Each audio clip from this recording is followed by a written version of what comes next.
Yang siap mendengarkan firman Tuhan katakan amin. Haleluya. Baik, saudaraku kekasih dalam Tuhan, pada malam hari ini sama seperti yang pernah saya ungkapkan sebelumnya, ya, bahwa kita dalam Bleskom ini kita banyak belajar tentang firman Tuhan, ya, yaitu kita berbicara mengenal Kristus Yesus Tuhan kita, apa yang dikatakan oleh Injil Yohanes, ya, tentang Yesus. Dan ini banyak berserinya, ya, tapi khususnya dalam Bleskom pada kesempatan ini, saudara. Nah, pada malam hari ini, ya, sering kali ada pertanyaan-pertanyaan kepada kita orang percaya, ya, yang mengatakan, apakah Yesus pernah berkata bahwa aku adalah Tuhan?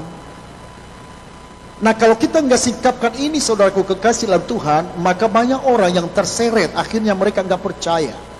Karena dunia ini sekarang ini, Bapak Ibu Saudara, sedang menyerang iman percaya kita. Bahkan mereka berkata, mana ada Yesus yang mengatakan bahwa aku adalah Tuhan.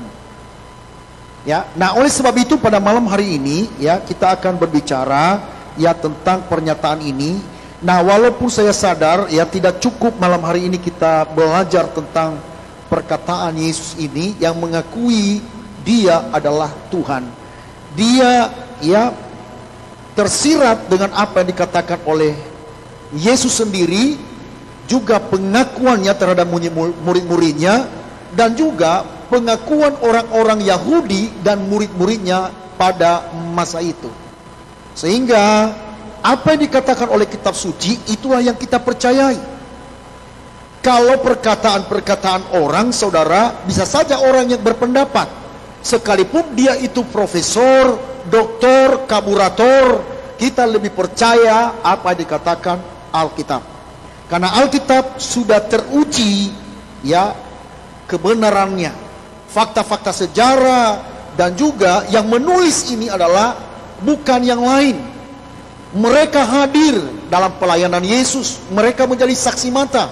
Sampai Petrus berkata, kamilah saksinya. Karena murid-murid Yesus pada waktu itu, Bapak Saudara, menyaksikan apa yang dilakukan oleh Yesus. Waktu dia membangkitkan orang mati, waktu dia mengajar, mencelikan mata yang buta, ya. Dan kesaksian mereka, saudara, layak dipercaya. Ya, dan mereka juga mengakhiri hidup mereka tetap percaya kepada Tuhan, saudara. Saya pernah sharing di dalam grup kita bagaimana murid-murid Yesus, saudara, mereka mempertahankan iman mereka untuk memberitakan Injil Kerajaan Allah seperti perintah Yesus kepada mereka, sampai mereka mempertaruhkan nyawa mereka, saudara. Numpang nanya, kalau seandainya itu apa yang disaksikan mereka kebohongan misalnya, atau dusta, mana ada yang mau rela mati untuk menyaksikan dusta. Tetapi karena mereka melihat, menyaksikan, dan mereka, saudara, menulis apa yang mereka lihat, apa yang mereka alami, saudara, maka Alkitab ini, ya, banyak ditulis, ya, khususnya kitab Injil, saudara, ada yang benar-benar menjadi murid Yesus, ya. Tapi ada juga yang menulis ini, saudara, bukan murid Yesus. Karena seperti Markus itu bukan murid Yesus, saudara, ya. Jadi kalau ada yang nanya, misalnya Markus itu kan bukan murid Yesus, betul. Tetapi dia pada zaman itu, dia juga apa? Pada masa itu, saudara, dia bisa menjadi saksi, ya. Karena dalam sejarahnya dia setara dengan sejarah waktu Yesus ada di dalam dunia ini, ya. Nah, oleh sebab itu pada malam hari ini saya mengetengahkan kepada kita, apakah Yesus adalah Tuhan? Mari kita selidiki kitab suci. Nah, pada masa mula-mula, saudara, murid-murid Yesus dan bahkan banyak orang di masa-masa itu, orang-orang yang disembuhkan oleh Tuhan, mereka yakin bahwa Yesus adalah sepenuhnya Tuhan dalam rupa manusia, ya. Paulus berkata bahwa dia adalah gambar Allah yang tidak kelihatan. Ya, kalau kita lihat di dalam Kolose pasal yang pertama ayat 15 dikatakan demikian, dia adalah gambar Allah yang tidak kelihatan. Sesuai dengan apa yang dikatakan oleh Yesus, kalau barang siapa yang melihat aku, dia telah melihat Bapa. Ya, Thomas, ya, atau bukan, ya, murid-murid pada waktu itu, saudara, bertanya kepada Yesus, tunjukkan Bapa itu kepada kami. ya kepada Filipus pada waktu itu, saudara. Dikatakannya, setelah sekian lama aku bersama-sama dengan kamu Filipus, masakan kamu tidak mengenal aku? Kalau kamu melihat aku, maka kamu melihat Bapa. Sebab aku dan Bapa adalah satu. Amin, saudara. Ya, jelas sekali kitab suci, ya. Nah, begitu juga saudaraku kekasih dalam Tuhan, ya. Yohanes mengatakan bahwa Yesus menciptakan dunia ini. Di dalam Yohanes pasal yang pertama dikatakan bahwa segala sesuatu diciptakan oleh Dia, dan tanpa Dia tidak ada satupun yang jadi, ya. Dan kemudian Petrus, murid Yesus, berkata, setiap orang yang percaya kepadanya menerima pengampunan dosa melalui nama Yesus. Nah, dalam kitab Perjanjian Lama mengatakan bahwa tidak ada juru selamat yang lain selain daripada aku. Itu yang dikatakan oleh Tuhan Allah kepada orang Israel, saudara. Allah Yahweh mengatakan bahwa tidak ada juru selamat yang lain, ya, selain daripada aku. Dan Yesus berkata, akulah juru selamat dunia. Nah, pada malam hari ini, mari kita lihat di dalam Yohanes pasal 8 ayat 57 sampai dengan ayat 59. Yohanes pasal 8 ayat 57 sampai dengan ayat yang ke-59. Mari kita baca bersama-sama, ya. Di sini nanti banyak ayat-ayat Alkitab, saudara, karena ini adalah berupa pendalaman Alkitab, ya. Benarkah Yesus berkata bahwa Dia adalah Tuhan? Mari kita bedah Alkitab, ya. Mari kita baca 1, 2 ya. Maka kata orang-orang yang hidup kepadanya, umurmu belum sampai 50 tahun dan engkau telah melihat Abraham. Kata Yesus kepada mereka, aku berkata kepadamu, sesungguhnya sebelum Abraham jadi, aku telah ada. Lalu mereka mengambil batu untuk melempari Dia, tetapi Yesus menghilang dan meninggalkan bait Allah. Perhatikan di sini, saudara. Kalau kita secara jasmani kita lihat bagaimana mungkin, ya, mungkin juga pada waktu itu kalau kita hadir, saudara, mungkin kita bertanya-tanya, apa betul, apa iya? Abraham sudah jauh, ya, berapa ribu tahun, saudara, dari Abraham sampai kepada Yesus, ya, ini nggak mungkin. Tetapi karena ini adalah pernyataan Yesus sendiri kepada orang-orang yang hadir, ya, pada masa itu, saudaraku kekasih dalam Tuhan, pada waktu Dia berdialog dengan orang-orang Farisi dan ahli Taurat, Dia berkata, aku ada sebelum Abraham ada. Bahkan kalau kita lihat di dalam ayat sebelumnya, ya, kita lihat, ya, mari kita lihat di dalam Yohanes pasal 8 itu, ya, ada pasal sebelumnya, ayat sebelumnya Dia berkata begini.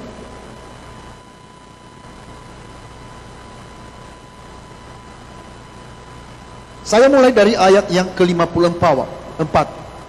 Jawab Yesus, jikalau aku memuliakan diriku sendiri, maka kemuliaanku itu sedikit pun tidak ada artinya. Bapakulah yang memuliakan aku. Tentang siapa kamu berkata Dia adalah Allah kami? Padahal kamu tidak mengenal Dia, tetapi aku mengenal Dia. Dan jika aku berkata aku tidak mengenal Dia, maka aku adalah pendusta sama seperti kamu.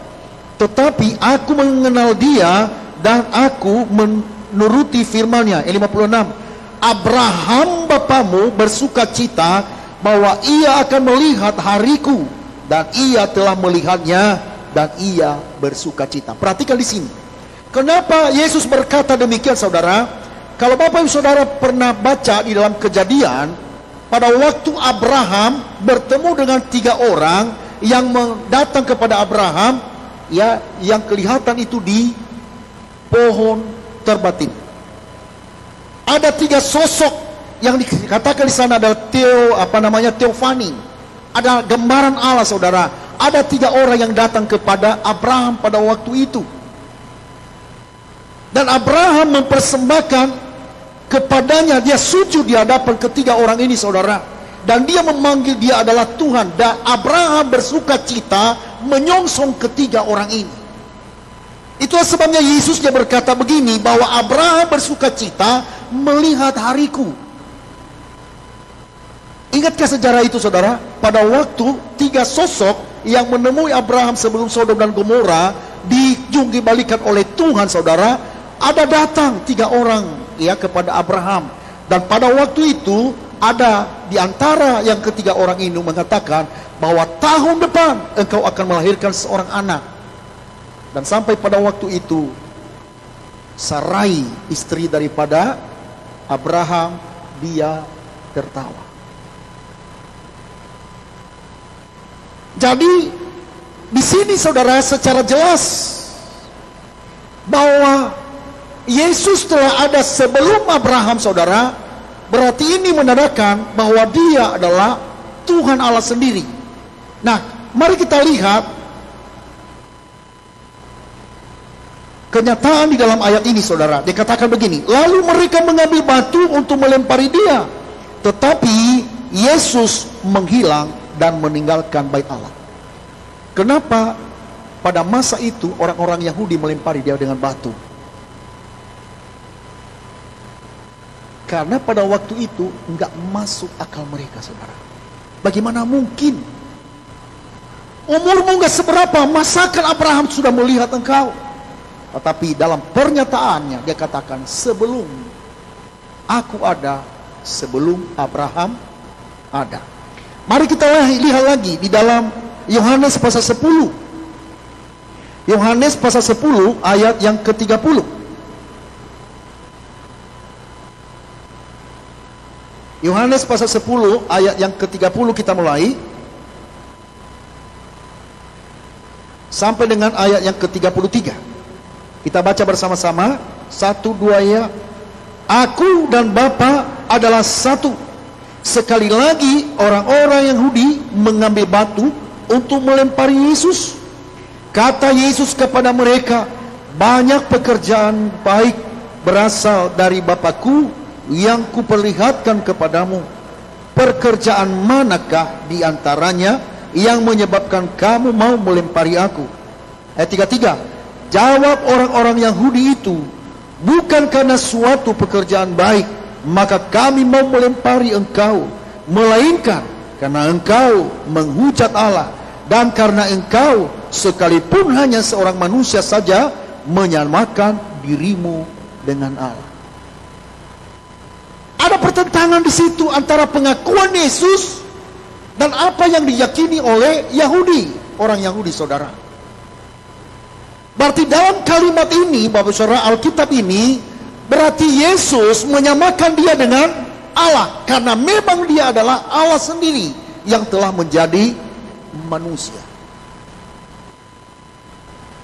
Kalau ahli-ahli Taurat pada waktu itu dan Farisi, saudara, mereka tidak memiliki inspirasi atau pemikiran bahwa Yesus sedang menyamakan dia atau menyamakan dirinya dengan Allah, nggak mungkin dia dilempari dengan batu. Tetapi Alkitab menyaksikan karena Yesus menyamakan dia dengan Allah, dalam hal ini orang Yahudi menganggap bahwa dia menghujat Tuhan, maka dia dilempari batu oleh orang-orang Yahudi. Ya. Makanya ayat 34 dia berkata, kata Yesus kepada mereka, tidakkah ada tertulis dalam kitab Taurat kamu, aku telah berfirman kamu adalah Allah? Jikalau mereka kepada siapa firman itu disampaikan disebut Allah, sedang kitab suci tidak dapat dibatalkan, masihkah kamu berkata kepada dia yang dikuduskan oleh Bapa dan yang telah diutusnya ke dalam dunia, engkau menghujat Allah karena aku telah berkata aku anak Allah? Ini pengakuan Yesus bahwa dia adalah anak Allah. Anak Allah, seperti yang saya katakan beberapa waktu yang lalu, anak Allah adalah suatu gelar Yesus karena Allah yang telah menjadi manusia. Makanya dalam nanti istilah-istilah yang kita berkata anak manusia. Anak manusia, bila anak manusia ditinggikan, kalau kamu tidak percaya kepada anak manusia, kamu akan mati dengan dosamu. Maka pernyataan ini, saudaraku kekasih dalam Tuhan, Yesus mengakui dia adalah anak Allah. bukan karena keinginan laki-laki dia lahir, tetapi karena pekerjaan Tuhan. Amin. Amin saudara. Ya. Nah, kenapa kita membahas ini saudara? Supaya kita lebih percaya.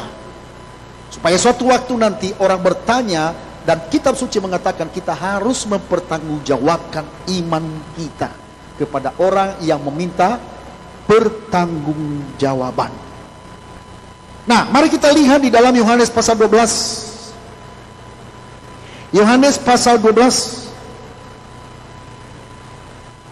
ayat 44 sampai dengan ayat 46.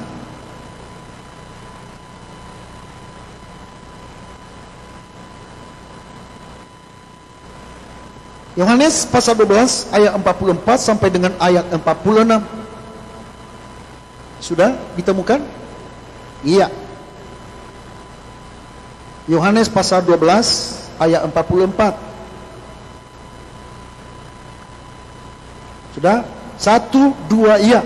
Tetapi Yesus berseru, katanya, barang siapa percaya kepadaku, ia bukan percaya kepadaku, tetapi kepada Dia yang telah mengutus aku. Dan barang siapa melihat aku, ia melihat Dia yang telah mengutus aku. Ayat 46. Aku telah datang ke dalam dunia sebagai terang, supaya setiap orang yang percaya kepadaku jangan tinggal di dalam kegelapan. Ini sungguh luar biasa. Ini Yesus mengatakan dia adalah terang. Ya. Dan di dalam kitab suci saudara, yang mengatakan adalah aku terang dunia ini saudara, maka itu adalah Allah Yahweh itu sendiri yang mengatakan demikian. Dan Yesus mengulang ini dalam perjanjian baru, khususnya dalam kitab Injil Yohanes. Dikatakan aku telah datang dalam dunia sebagai terang.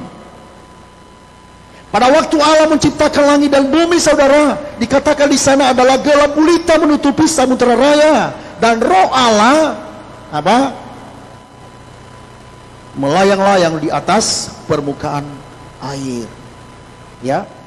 Nah, di sana dalam kegelapan kemudian dikatakan di sana dia adalah terang. Pada waktu dia berkata jadilah terang. Ya. Itu pada waktu itu belum ada matahari. Kalau Bapak Ibu Saudara lihat di dalam ayatnya di situ, belum ada namanya alat penerang di bumi. Tapi kenapa Allah pada waktu dia berkata jadilah terang? Karena memang dia adalah terang itu sendiri. Amin. Ya. Nah, nanti kalau Bapak Ibu Saudara lihat di dalam waktu Allah menciptakan langit dan bumi serta isinya, pada waktu Allah berfirman jadilah terang, tidak ada namanya matahari di sana. Allah menciptakan lagi nanti di hari kemudian, di dalam hari kemudian. Pada waktu nanti dia akan memisahkan malam, yang berkuasa di malam adalah bulan, yang berkuasa ya di siang adalah matahari. Baru Tuhan membuat namanya ya penerang, yang berkuasa di siang hari dan yang berkuasa di malam hari saudara. Tetapi pada hari yang pertama Yesus, Allah itu sendiri, Allah yang menciptakan langit dan bumi, yang menjadi terang pada saat itu saudara. Ya. Nah, saya ulangi lagi, dikatakan di sini, saya ulangi, barang siapa, tetapi Yesus berseru katanya, barang siapa percaya kepadaku, ia bukan percaya kepadaku, tetapi kepada Dia. Garis bawahi di sini, bukan hanya bukan percaya kepadaku, tetapi kepada Dia. Siapa? Jadi dia pakai kata eimi di situ, saudara. Ya, dalam bahasa Yunaninya dia pakai eimi. Ya, sama pada waktu Allah ya memperkenalkan dirinya kepada Musa, dia berkata, waktu Musa berkata, siapakah engkau supaya namamu, supaya kalau umatmu nanti bertanya, siapakah yang mengutus engkau? Maka Allah pada waktu itu berbicara kepada Musa, katakan kepada umatku, aku adalah aku, emi, egoemi. Dia pakai kata ini di sini saudara. Jadi saya teliti sebelum saya khotbah ini saudara, saya lihat. Oh, ya. Jadi jelas saudaraku kekasih dalam Tuhan, ya, bahwa kalau engkau percaya kepadaku, bukan sesungguhnya kamu bukan percaya kepadaku. Artinya kepadaku di sini dalam kemanusiaannya. Tetapi engkau sedang percaya kepada Allah yang menciptakan langit, bumi serta isinya saudara. Ya, jadi jelas. Nah, sebenarnya Alkitab saudara mungkin bisa saja tidak ada yang tertulis, tetapi ada yang tersirat. Tapi dalam hal ini, dalam pengakuan Yesus, ini adalah secara terang-terangan Yesus berkata bahwa kalau kamu percaya kepadaku, sesungguhnya kamu bukan percaya kepadaku, tetapi kepada Dia yang mengutus aku. Ya. Dan barang siapa melihat aku, perhatikan di sini. Dan barang siapa melihat aku, ia melihat Dia. Dia melihat ini yang menciptakan langit bumi serta isinya, yang telah mengutus aku. Aku telah datang ke dalam dunia sebagai terang, supaya setiap orang yang percaya kepadaku jangan tinggal di dalam kegelapan, jangan tinggal dalam kebinasaan. Jadi barang siapa yang tidak percaya kepada Yesus masih tinggal di dalam kebinasaan, masih tinggal di dalam kegelapan, saudara. Nah, dari ayat ini aja saudara kekasih dalam Tuhan sudah meneguhkan iman kita, sehingga kita berkata, aku tidak ragu lagi mengiring Engkau Yesus. Kan ada lagunya itu. Tiada ku ragu lagi untuk mengikut-Mu Yesus. Tiada ku ragu lagi untuk melayani-Mu. Walau banyak rintangan dan badai pun menerpa, tiada ku ragu lagi untuk selamanya. Luar biasa. Ya. Jadi kalau kita sudah mengenal Yesus, saudara, kalau kita sudah percaya pada Yesus, kalau kita sudah menjadi murid Yesus, maka secara otomatis kita adalah milik Dia, Allah yang menciptakan langit, bumi serta isinya. Nah, yang berikutnya, mari kita lihat di dalam Yohanes pasal 13 ayat 12 sampai dengan ayat yang ke-13.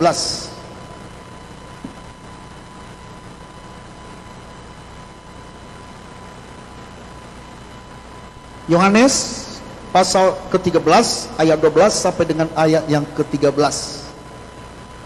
Kita baca. 13. Enggak, 12 sampai 14. Yohanes 13 ayat 12 sampai dengan 14. Ayo kita baca 1-2 ya. Sesudah ia membasuh kaki mereka, ia mengenakan pakaiannya dan kembali ke tempatnya.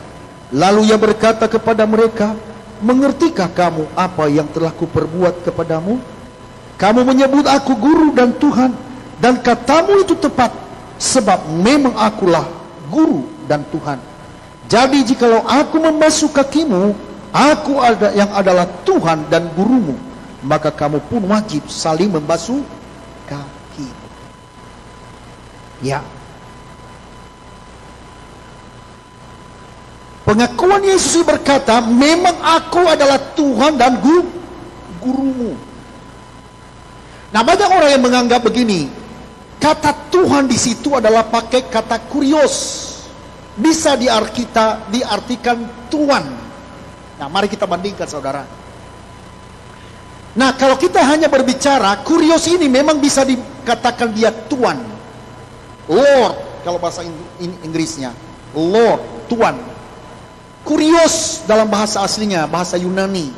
Nah, tidak semua di dalam kitab, kalau kata-kata dalam Alkitab menggunakan kata kurios ini adalah harusnya dimengerti dengan Tuhan.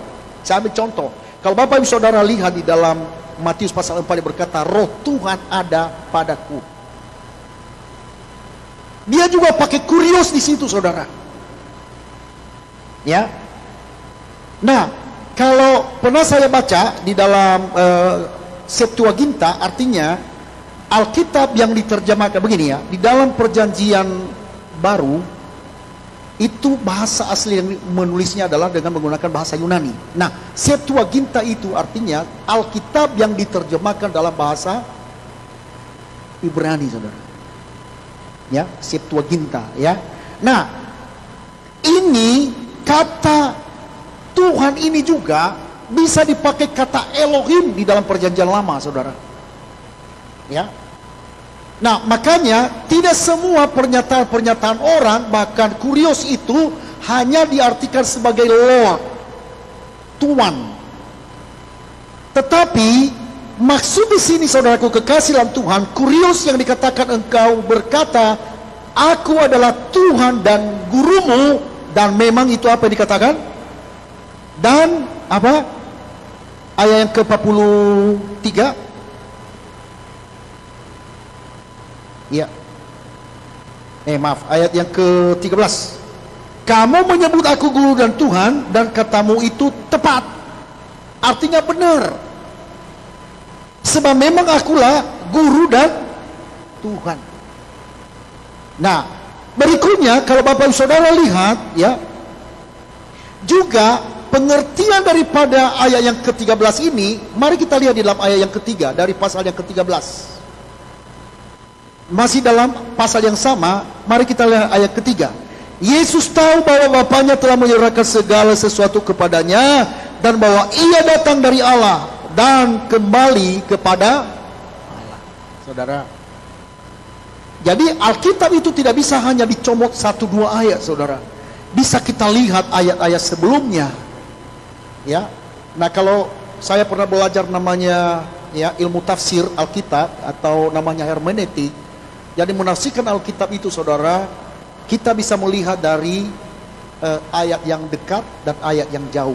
Ayat yang dekat di sini adalah bisa kita lihat dari pasal sebelumnya atau ayat sebelumnya. Sedangkan dalam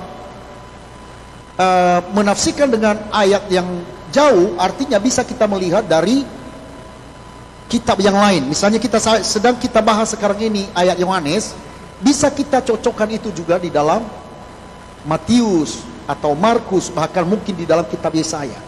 Karena Alkitab ini, saudara kekasih dalam Tuhan, tidak bisa kita lihat hanya dalam satu ayat mewakili satu Alkitab, ya. Tetapi yang benar adalah kalau kita melihat satu ayat, berarti kita juga harus melihat secara keseluruhan ayat-ayat Alkitab. Makanya ayat Alkitab ini, Bapak Saudara, kenapa dikatakan dia adalah firman Allah? Sempurna adanya, saudara. Kenapa? Karena semua keraguan-raguan orang yang percaya tentang di dalam ayat-ayat Alkitab, maka bisa dijawab oleh Alkitab itu sendiri. Makanya kalau seandainya Bapak Ibu Saudara ragu di dalam memahami ayat Alkitab, maka boleh Anda lihat di dalam ayat yang lain, di dalam kitab yang lain, saudara. Makanya Alkitab menjawab Alkitab, saudara.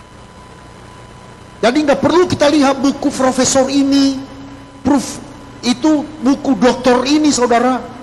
Itu mungkin hanya referensi, itu pendapat mereka, saudara. Tetapi yang benar adalah kita harus menjawab dengan menggunakan Alkitab. Kalau seandainya misalnya pendapat seseorang, misalnya mungkin ya orang-orang yang sungguh-sungguh cinta Tuhan, sudah pasti dia akan juga mengambil ayat Alkitab sendiri. Mungkin dia mengembangkannya saja, tetapi sesungguhnya dia kembali kepada Alkitab.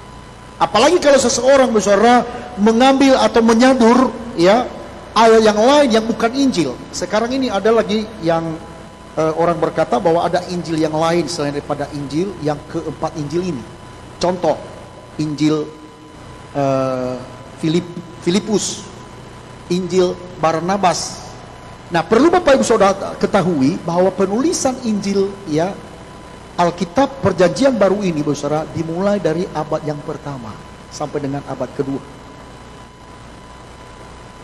Nah, sedangkan orang yang mengatakan bahwa ada Injil yang lain seperti Injil Barnabas, nah Barnabas di situ, saudara, itu adalah orang-orang yang menjadi bidat pada waktu itu karena penulisannya pada abad ke-15. Jadi mustahil kalau Injil Barnabas itu adalah disadurkan atau disamakan dengan Injil yang sudah ditulis pada abad pertama dan abad kedua. Ya, karena tidak terlalu jauh penulisan Alkitab itu dalam peristiwa kematian Yesus. Dan sesudah itu penulisannya juga adalah, kembali saya katakan, murid-murid itu sendiri. Rasul Paulus menulis kesaksiannya tentang Yesus karena dia pada waktu itu dia ada, ya, walaupun dia tidak ada dalam penyaliban Yesus, saudara, tetapi dia di dalam satu sejarah, ya. Seperti begini misalnya, contoh mengenai peristiwa Pak Harto misalnya kan. Nah, mungkin seperti Pak Sidabutar atau kita, ya, apalagi Pak Sidabutar lebih tua dari kita misalnya, dia lebih mengerti, walaupun dia nggak terlibat di istana, tetapi dia mengerti sejarah itu. Bisa dipaham ya? Nah, sama seperti itu Rasul Paulus, saudara. Walaupun dia tidak terlibat, ya, berdebat dengan Tuhan Yesus atau ikut dalam menyalibkan Yesus, tetapi dia ada pada zaman Yesus. Sebagai bukti lagi, murid Yesus namanya Stefanus, Rasul Paulus hadir pada waktu dia dirajam batu. Saulus hadir di sana. Amin. Oke, ya. Jadi kalau seandainya Bapak Ibu Saudara, ya, mungkin nggak perlu saya teruskan lagi karena saya sekali lagi saya batasin, ya, karena supaya enak, ya, Bapak Ibu Saudara juga nggak bosan-bosan, ya, untuk mendengarkannya, ya. Jadi saya nggak terlalu panjang-panjang. Lebih baik kita berseri, ya, untuk membahas, ya, tentang siapa Yesus menurut kitab Injil Yohanes. Ya. Jadi kalau Bapak Ibu Saudara ada pertanyaan atau sudah jelas? Ya. Nah, kalau ada pertanyaan-pertanyaan apa yang sudah saya khotbahkan, saudara, ya, Bapak Ibu semua boleh, ya, ditanya, boleh melalui grup, ya, dan juga di dalam pertemuan-pertemuan seperti begini, ya, boleh ditanyakan kepada saya langsung. Karena tujuan kita bahwa gereja kita harus bertumbuh dalam pengenalan kita akan Tuhan kita Yesus Kristus, sehingga jemaat ini tidak ragu, tidak bimbang terhadap Allah yang dia sembah. Amin. Amin. Kiranya Tuhan Yesus memberkati kita sekalian.